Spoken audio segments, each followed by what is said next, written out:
As always, you know I have some of the best guests in the world. And today's guest is no exception. I got to put my glasses on because I got to read about her. She is a young lady in Jamaica, and her name is Kavelle Hylton. She is currently a MPhil slash PhD student at the University of the West Indies, the coordinator of Science and Technology Education Unit at the Scientific Research Council, and founder slash chief STEM ambassador for STEM Builders Learning. I mean, that is a mouthful for such an amazing, amazing young lady. So, without any further ado, um, Kavelle, please introduce yourself to my audience or to our listeners because it's your show today. You got to tell everybody about you. Right. So my name is Kavelle Hylton, and I'm from the beautiful island of Jamaica. And I am a science educator, teacher, biology teacher, science educator. And most of my job at the Scientific Research Council is about popularization of science and technology in Jamaica. So I founded STEM Builders, a learning hub. So that's my baby. So, before we get into STEM builders, did you teach in the classroom at all? Yes. What did So you I teach? taught I taught biology from grade 9 to 12 Mm-hmm. in secondary high school. So I taught biology for about 7 years, and Wow. then I tutored adults at the University of the West Indies Open Campus. Wow. Now, when you taught biology, how did your students take to science or take to the concepts taught in biology? Well, so I started teaching in 2010, fresh out of Yes. university. So it was a learning curve at first, getting to know your students and getting to relate them and motivate them to enjoy the sciences, especially biology. I love biology in high school, and so if I was going to teach anything, that it would have been biology, which I did, right? So my students really took well to biology, and they enjoyed my teaching approach to make it very hands-on and make it relatable. So they could relate to how I teach biology to their everyday life. And it was also very hands-on. So that helped them a lot. And they did very well. They've done very well in their exams as a result of that. Okay. So you're like, like me and a lot of the teacher friends that I have, students have to experience science as opposed to just learning it from a book to make it relevant to them. Can you give me some examples of some of the hands-on things that you did in your classroom? Well, apart from the practical aspect in a science lab, we would do field trips, we would watch Mm, videos, we incorporated a lot of IT also in the learning process. And also I use a constructivist approach.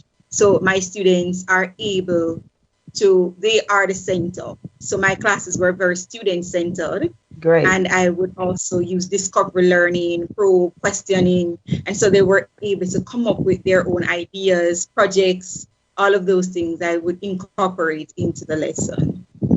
And that is so important because you've got to make these lessons. The kids have to own these lessons instead of us, constantly feeding them here, here, here. They've got to own it because I think they remember it better. What do you think? Yeah, I agree. I agree. They have to own the knowledge. This is why I had mentioned the constructivist approach before, because they have to be able to socially construct that knowledge in order to own it, and then it becomes a part of them. And they definitely remember it better when they're able to take charge of their own learning in that way. Hmm. Hmm. Now, did you also have them to like write lab reports so that they could communicate their findings and stuff like that? Yes, for sure, for sure. So how we do labs in Jamaica, students have to submit their lab reports after each Oh, lab. Yes. So we would do like 18 labs and you have to submit lab reports after each lab. We also would give them the opportunity to actually get that hands-on experience to test different skills. So we have mm-hmm. different skills that we measure for each practical activity. Mm, okay, okay. And what were your class sizes like in high school there? It's about 40 students 40? each. Yeah, so each year Yeah. we have like 256 students. Ooh. Oh, wow. Sorry. So Don't each worry, year I we have have one of about those and it does the exact same thing. so each year we have like about 256 students Uh-huh. each year. So I have about 40 students per class. Okay. Okay. Pretty much like we have here. But, you Mhm. know, they all come to the table with something new, something that they love or something, you know, that they want to try. And I know I always used to tell my students, as long as it doesn't set the school on fire, we're okay. And so, yeah, we tried a few things. Yes, I set a few schools on fire accidentally, but you know, it was all in part of learning. But when you were teaching, what was one of your most challenging things? Uh, Resources. Oh, okay. Yeah. So we had a lack of resources in terms of even to carry out like practical activities.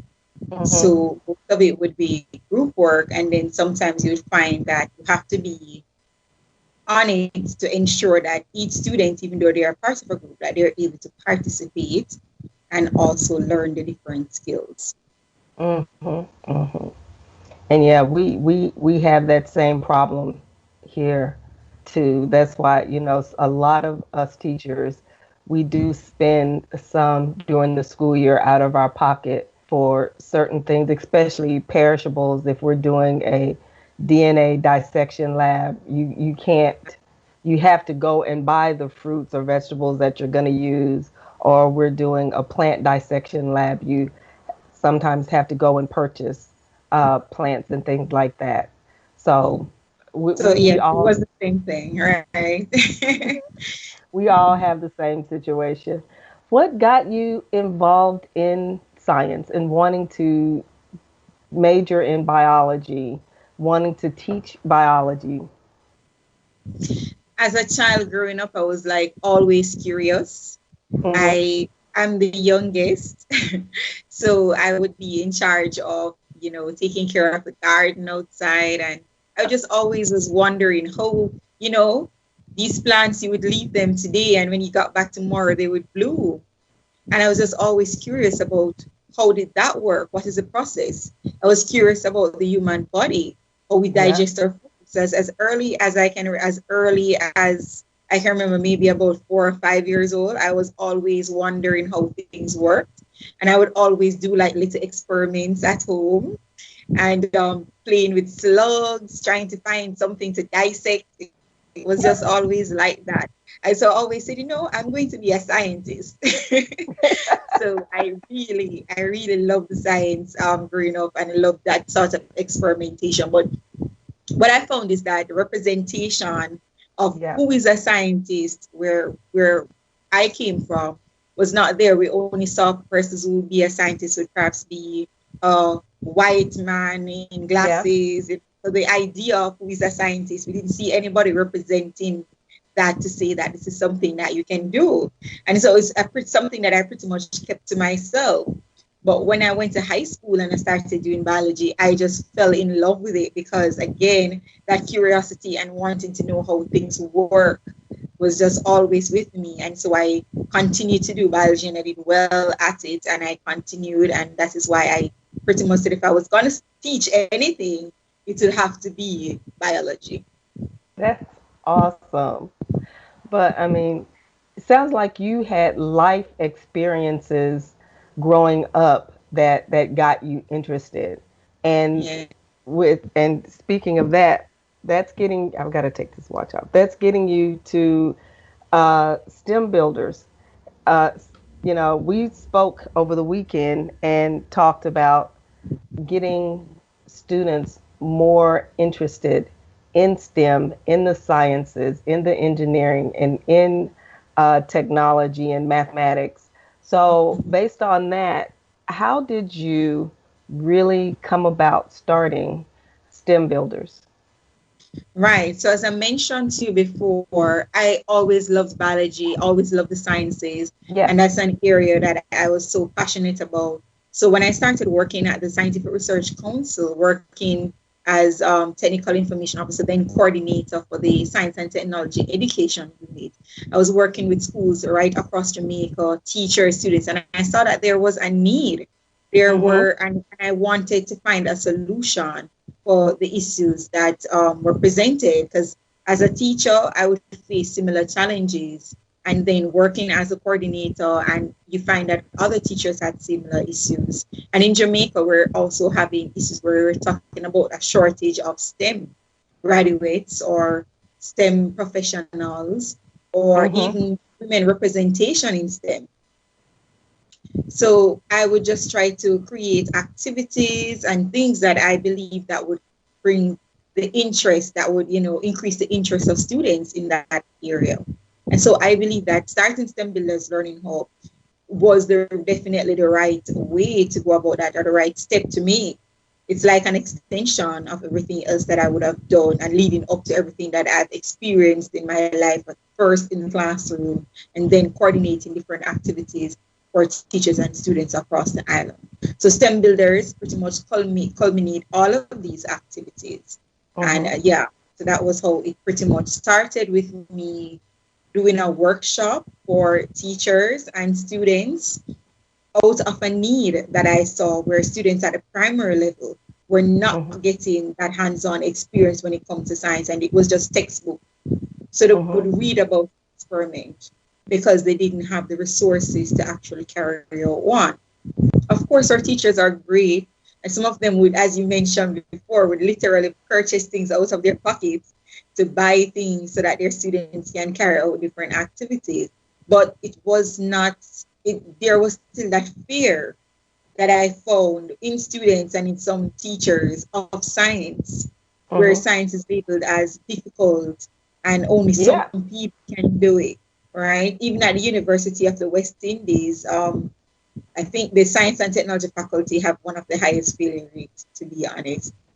And Mm. yes, so it's definitely something. And even our national scores in the sciences, it leaves much to be desired. It's not as high as it should be in mathematics. And so the government has shifted in making STEM a priority Mm-hmm. for students. And so I felt that while they're doing their part, there are individuals with this, like myself, with the experience that can also help to make a Mm-hmm. difference in STEM education in Jamaica. And that is true not only in Jamaica, but across the board. One, you mentioned several things. One is uh, underserved, I mean, underrepresentation Mm-hmm. uh, with our students of color, local students, students in certain areas. And you also mentioned fear. They're afraid that it's going to be hard. Yes. And it, okay, it can be hard, but if you start working with children at a very young age, it's going to become natural to them. If they look at how this relates to their real life, Yes. it's going to be natural. Like you mentioned talking about the gardening, Mm-hmm. you wanted to know, wait a minute, this plant started as a seed a few days ago, and now I see leaves, and I'm back 2 weeks from now, it's a full plant, and a couple of weeks from that, it's got tomatoes on it, or cucumbers, or squash. How does that happen? That piques the interest of a student. And Yes. so, that's interesting. Now, when we talk about students in Jamaica, and you were talking about scores, do they have standards that they have to meet and testing that they have to meet in schools? Yes, they do. So at the primary level, they have a primary exit profile examination that all primary students take at the grade 6 level. And they also have like literacy exams at grade 4. So there are different standards that they have to meet right throughout primary school. In secondary schools, they have an external examination that is for the Caribbean that they have Mm-hmm. to take and pass as well. So as mentioned to you before, the scores in science um, dropped, right? It's not as high as it should be. It's a Yeah. struggle, to be honest.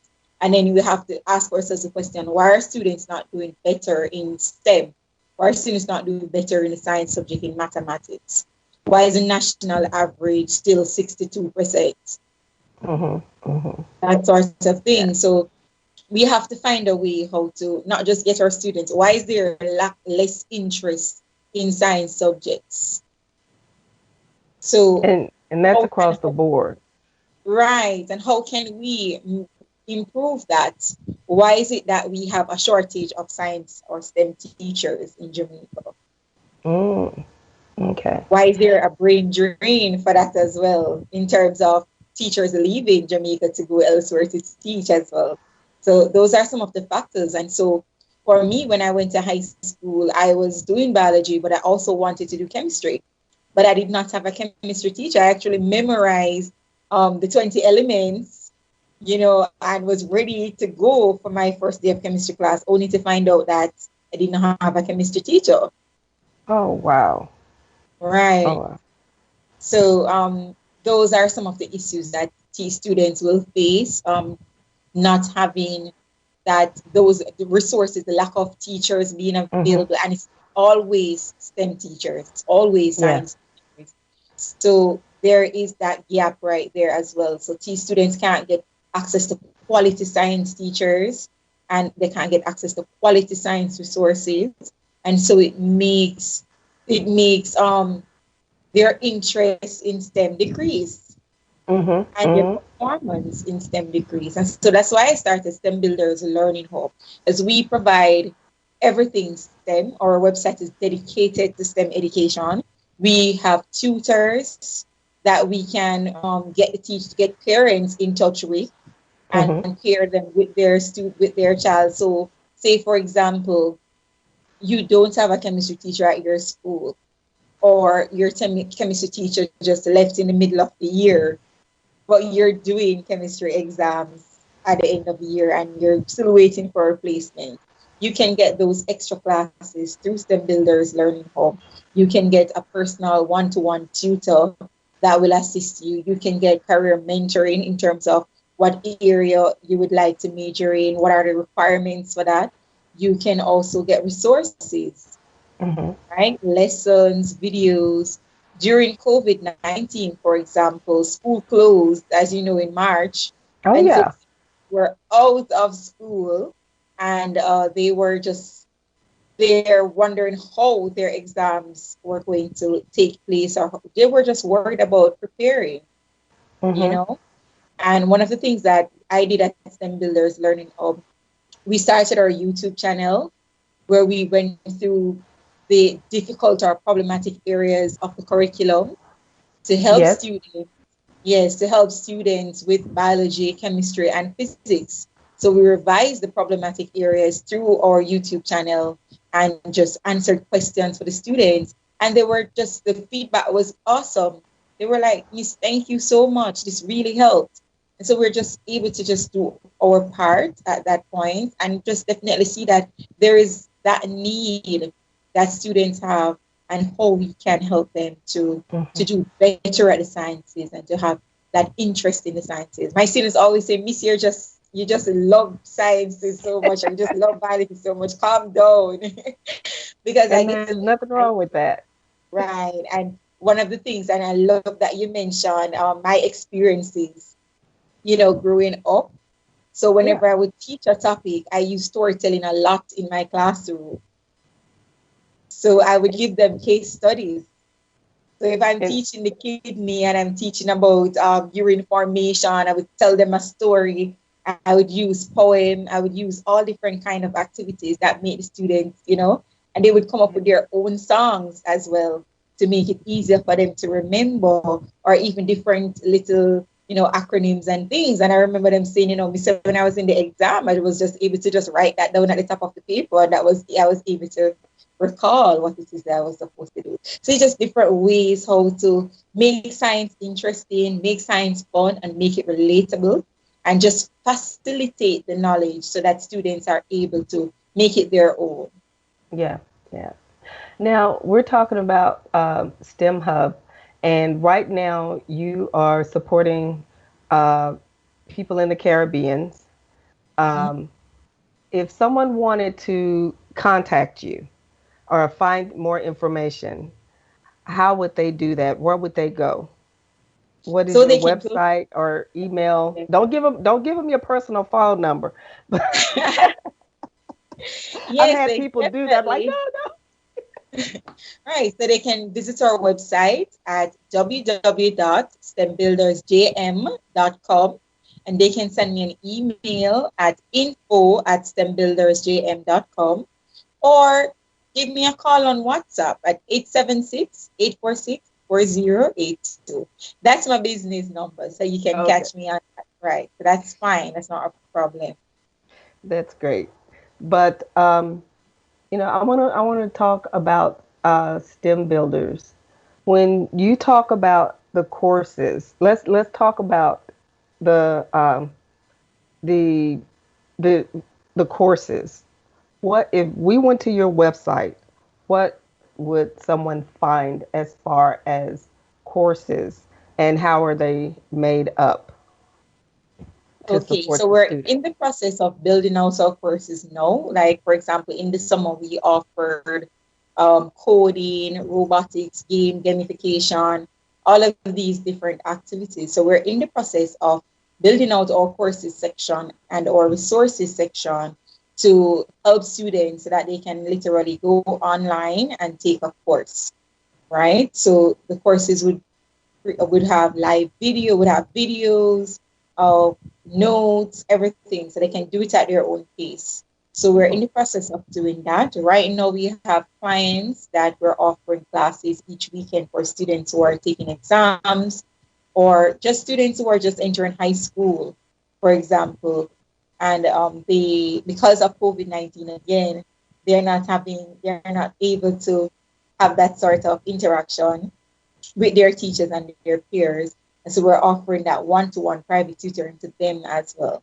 So we're Hmm. doing a lot of that right now. And we're also offering our STEM Builders activity boxes, which are filled with instructions and materials to carry out hands-on activities. I remember last year I went to a high school for an expo, and there were some girls there, and I just wanted them to create a rocket. That where you use that baking soda and the Yeah, vinegar. yeah. Right. And they were provided with all the materials, and they were just so scared. They were scared to participate in the competition, but when they did, they were the ones that came out victorious. And they were just so excited. They were like just jumping up. They were just using the whole creativity to make their rockets their own. They colored it. They changed the color of the vinegar. They made it blue. So they were just doing their own experimentation. And that just gave me so much joy when I'm able to facilitate practical activities like that, that students can, understand the process, what is happening, but at the same time have fun. And so it's my Hmm. mission at the Builders Learning Hub to make science fun and interactive for students so that they learn and that it's an experience for them. Hmm. Hmm.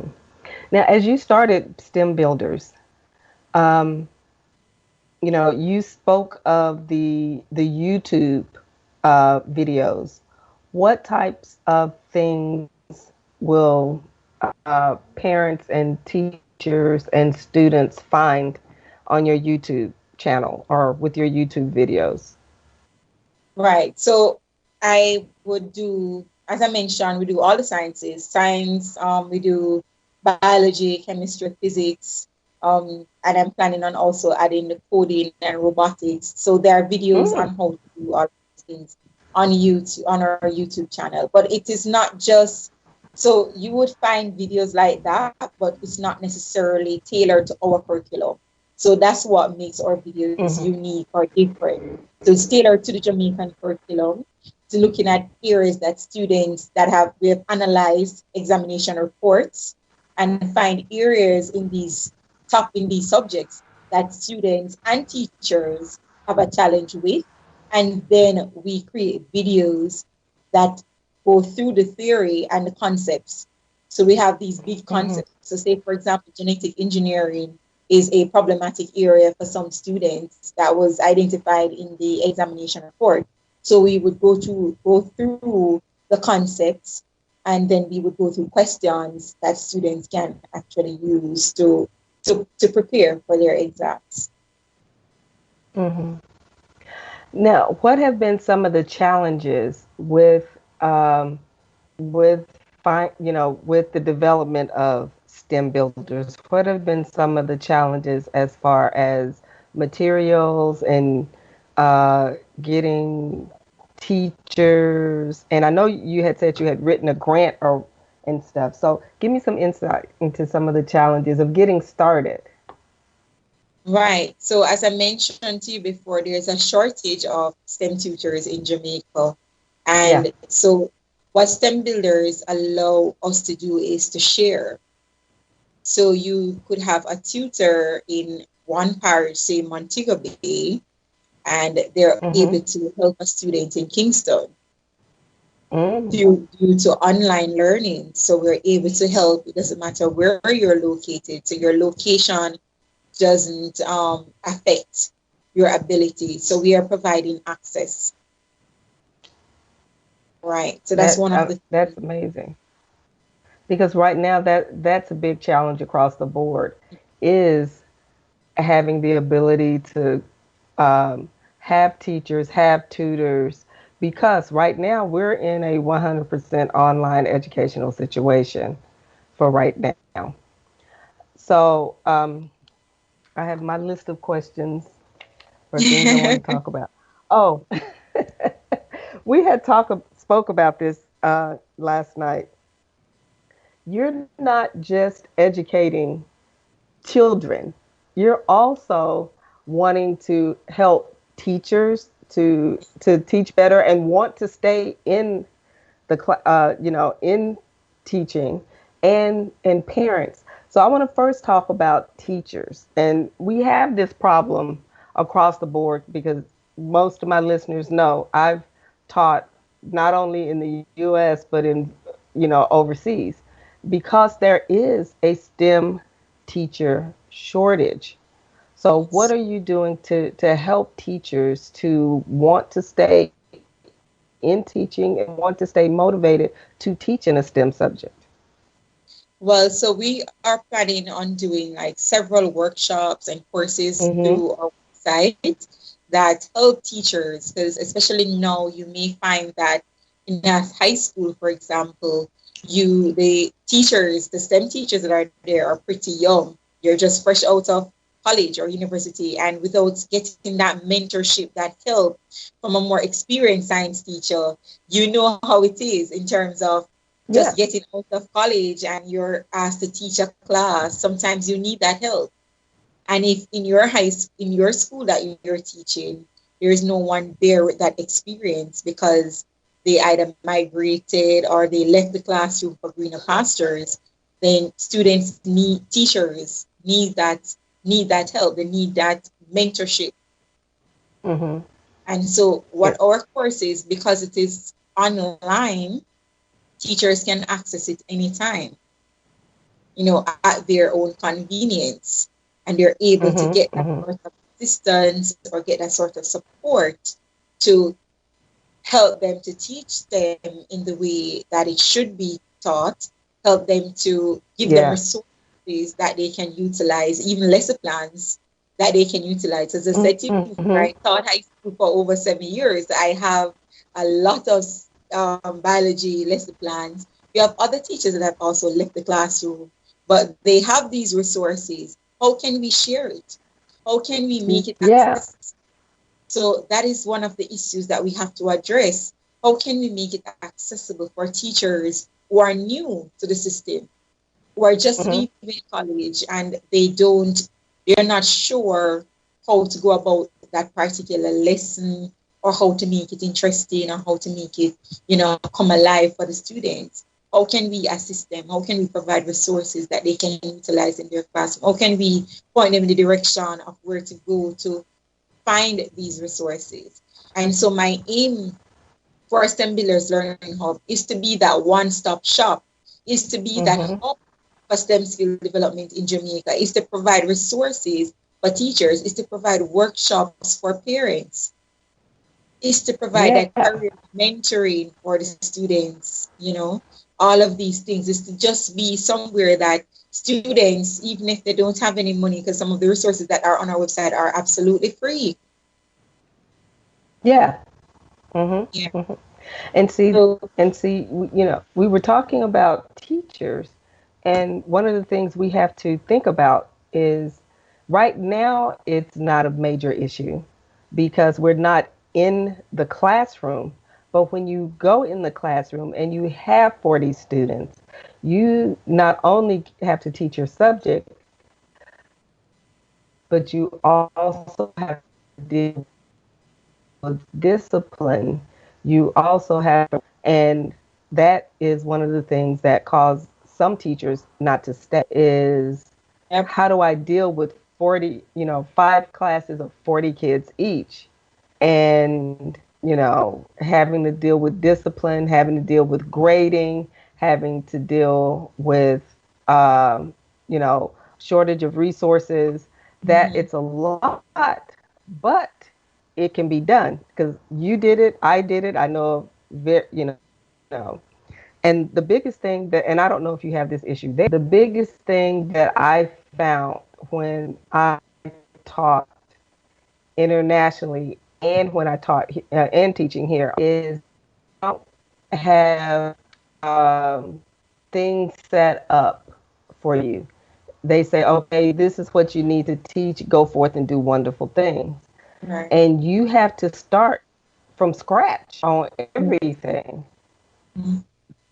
And to have somewhere to go like builders is, the STEM builders learning hub is going to be great for, teachers looking for, as you say, lesson plans and what resources they're going to need to teach a certain concept.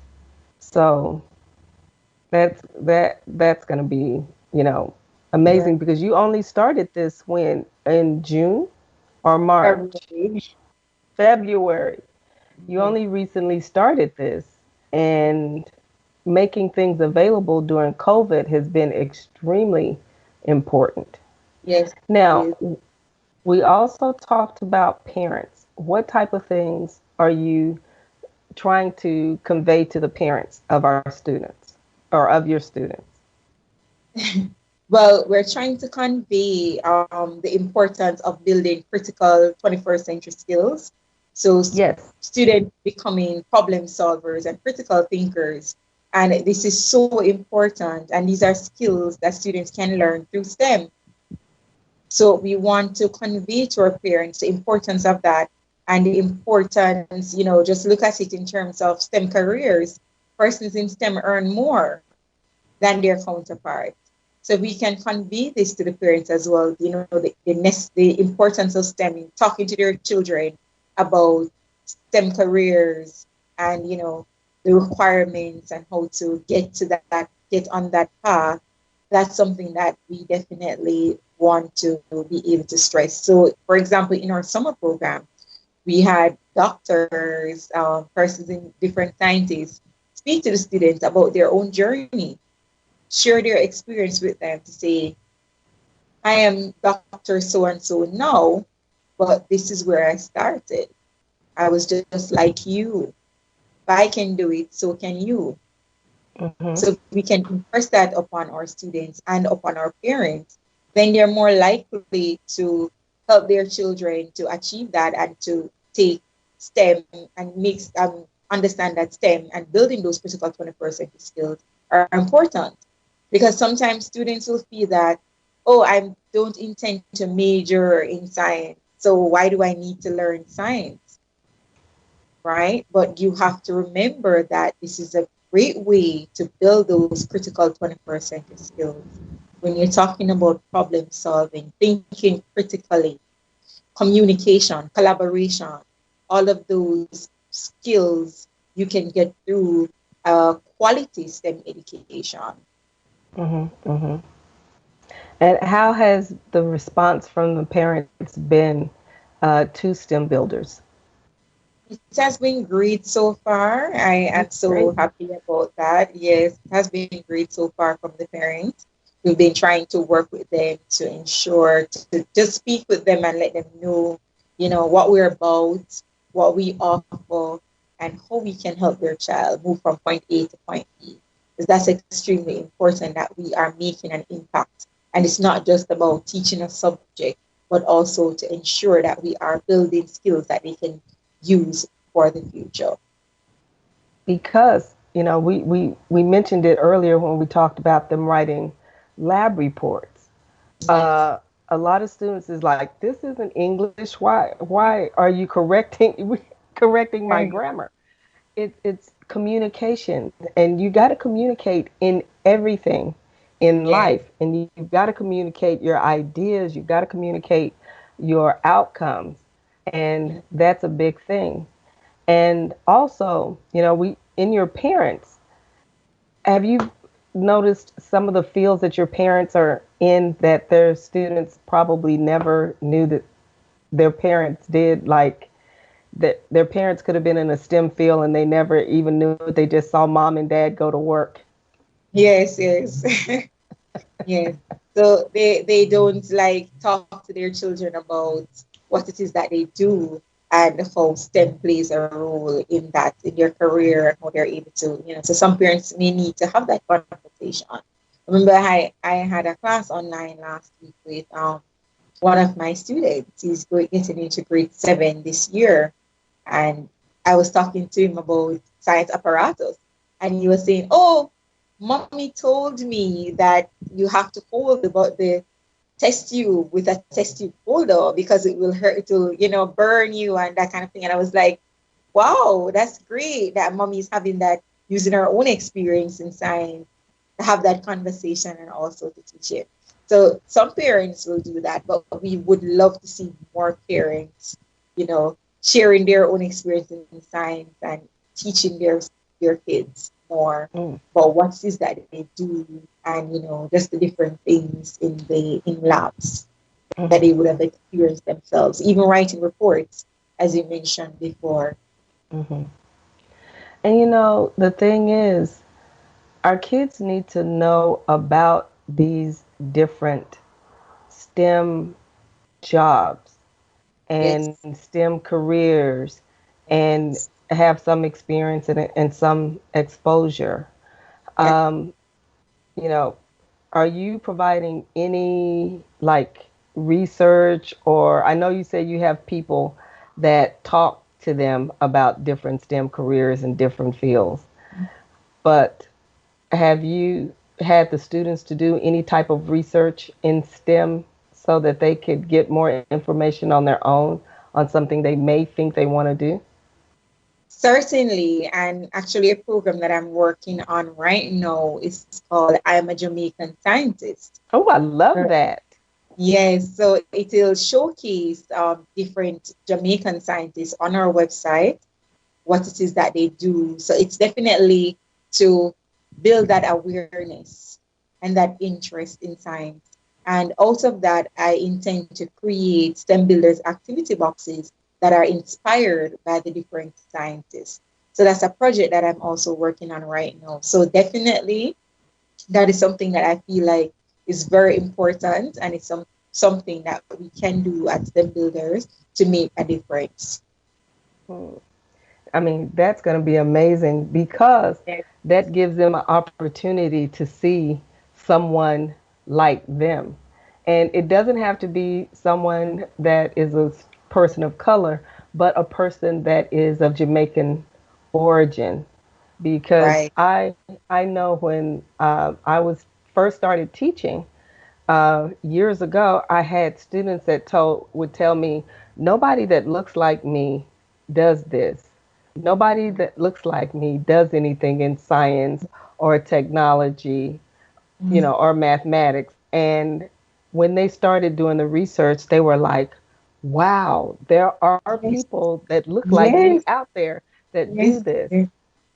Right. Now, That's so interesting too, because I remember attending so some things that we have in Jamaica, we have a career week for students, and it starts at the early childhood level where students actually dress up as the different, so they will dress up as a soldier, as a nurse, as doctors. And so they would take them through the different careers, and then persons will come in and give them, talks. So I went to one of those and I said to them, do you know who is a scientist? And they were not aware. That's not one of the careers that they would normally, a parent would probably choose for them to dress up as. And so it's so important that we let them understand the important science plays in our society and for the development of our economy, oh right? yeah. And even where entrepreneurship is concerned, product development, all of that. So that is so important. So when I said to them, do you know who is a scientist? They were like, no, miss. Because again, only thing they know about like science is or who they've ever seen it representing science is from someone in a textbook. And you just mentioned something that I wanted to make sure I hit on, and we have about 5 minutes left, is Mhm. STEM entrepreneurship. Yes. Is that they need to understand what STEM entrepreneurship is. If they design something, if they build something, if they create something, if they, you know, solve a problem, they Yes. need to own that Yes. and not somebody else. So, what are you doing to get them an understanding of STEM entrepreneurship? Okay, so some one of the programs that I had in the summer was for the students to come up with their own ideas, and based on what they learned due to the coding and the website development, they were able to create a website for their big idea, and then they pitched it to some judges, right? So they would Mm-hmm. pitch that big idea on how they looked at a problem. So using either the social development goals, they would look at a problem that is facing persons like themselves, students like themselves, any problem at all that they find and we looked at the pain. So we would take them through the business model canvas that would Mm. identify who is your target customer, what is the pain that you're experiencing. Then they would now need to do the market research. How many persons are experiencing this pain? All of that. And then now they're able to pitch their idea having done all of that research. And then the winner got a prize. So those are some of the ways that we were able to, get students interested in entrepreneurship, tell them, show them the importance of it, and how persons even can create your own jobs and not just think about working for someone else. Because again, you have science graduates, but due to the fact that we don't have that many factories and industries, they tend to leave the island as a Mm-hmm. result because they can't find jobs. But Mm-hmm. we're saying to the students, even at the secondary and the primary level, think about ways that you can create jobs. Mm-hmm. How can Mm-hmm. you become an entrepreneur? How can you solve a problem? We have online learning now that is happening. What are some of the challenges students are facing? How can Mm-hmm. you come up with a solution to that problem? That's always been my goal and my focus is to solve problems. And I tell them my own experience, how I started out as an entrepreneur, right? It's about solving a problem. It's about identifying a problem and finding ways, a solution to the problem, and using that to make money or, you know, to make a difference. And then you don't just think about how to make money. You think about Yeah. how do you solve a problem. And ownership, because you can design something, show it to someone, and they will quickly take ownership of your Yes, idea. yes, that's You true. know, That's true. getting a patent, what do they need to do to get a patent? Let's say they come up with a cost effective way to Mm-hmm. design some type of a respirator, or, you know, Yeah. some type of, they design something and come up with it. Make them understand what a patent is. And Yes, that's so true. yeah, so, Right. That but is so true because that's an issue that persons will have as well in terms of sharing their ideas. They'd be worried that someone would take it, that someone would steal it. So if you can tell them about, the Intellectual Property Act of Jamaica and things like that, how to yeah, secure a patent designation, then that's extremely important as well. I agree with you. yeah. Well, Cavell, this has been a very quick show because it's like we have not stopped talking and we have like a minute and a half left. But first, I want to thank you. And if you can give me a quick look at what you feel the future for STEM Builders Learning Hub is, please do that so we can close out. What do you All think your right. future is going to hold for you?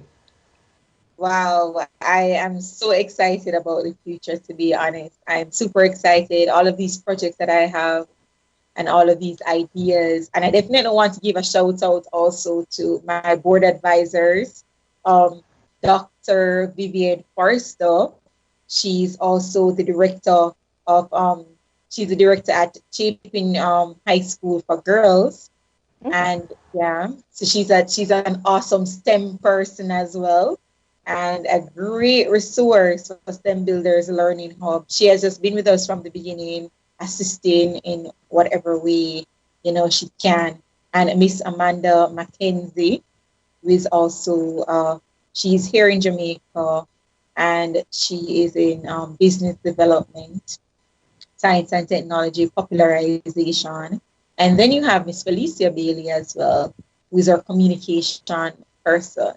So we do have a great team of experts. And we're still looking to get another few persons with your expertise to come on board. So we have an awesome team. So I feel that the future for STEM Builders Learning Hub is going to be just awesome. All And right. we are going to definitely be taking over the Caribbean. That is amazing. Well, hey, you continue to do wonderful things and keep me abreast of what's going on. If you have any news that you want me to share with my audience, send it to me so I can post it. And if you're doing anything new or you have a camp coming up, send it to me so I can share that on the radio show social media. But hey, I want to thank you. Uh, Audience, this has been a wonderful show with Miss Kavelle Hylton, and she is the founder and chief STEM ambassador for STEM Builders Learning Hub. And she's also in school getting her MPhil/PhD at such a young age. And hey, I am so proud of you. And hey, thank you, thank you, thank you for coming on to the show. And please do not let this be the last time that we see you on All About STEM Radio. Definitely not. Thank you so much for the opportunity. It was my pleasure. It's something that I could just not miss. Congratulations to you and your team as well for the awesome work that you're doing Thank in you. bringing them, all about them, to the world. And, congratulations. So Thank you proud of so much. you. Thank you.